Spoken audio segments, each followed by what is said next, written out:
Hi, my name is Ananda. I work with a lot of different materials. I'm an industrial designer, but I've partnered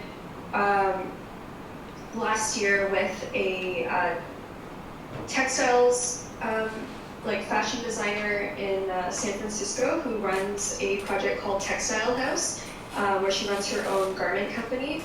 And she's interested in new media, and I have a background in community biology, and we started talking about the accessibility of biomaterials.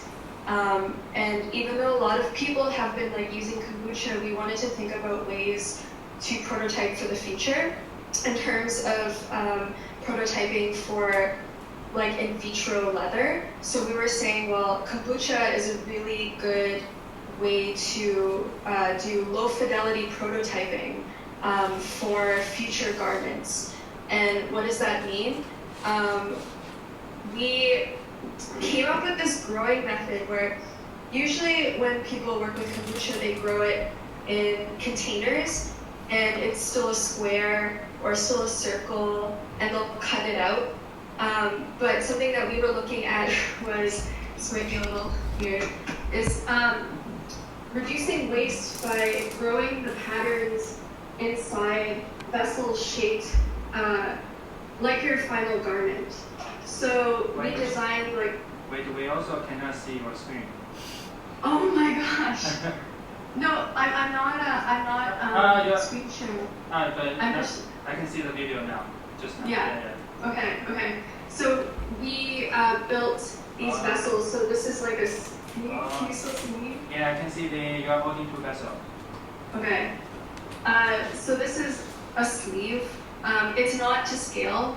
This is like, it would be like 5 times bigger than this, but this is supposed to be like a sleeve.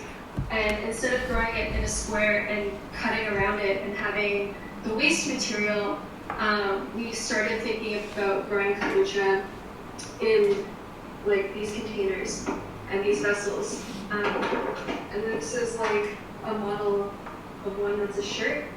Wow. Yeah.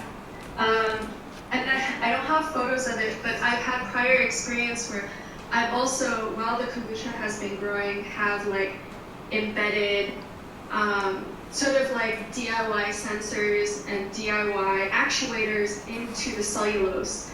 But it always was difficult to try to like turn it into a garment afterwards, so we're gonna try to experiment with that. But you mean sensors by electronics? Yeah. Because sometimes you can coat things in wax, or you can like, I've successfully gotten kombucha or to grow like silicone wire inside bacterial cellulose, and it doesn't like corrode the wire because there's the silicone like covering on the wire. But I haven't like gotten too far with that. But something that hi. No problems. But those wires for signal channeling. Pardon? Oh yeah, for signal channeling. Yeah, the cable wrapped with silicone. Yeah. Okay. Yeah. And so I can put, I'll upload it on the Wikipedia as kind of more of the samples that they're like bad pictures, but like samples that I've made.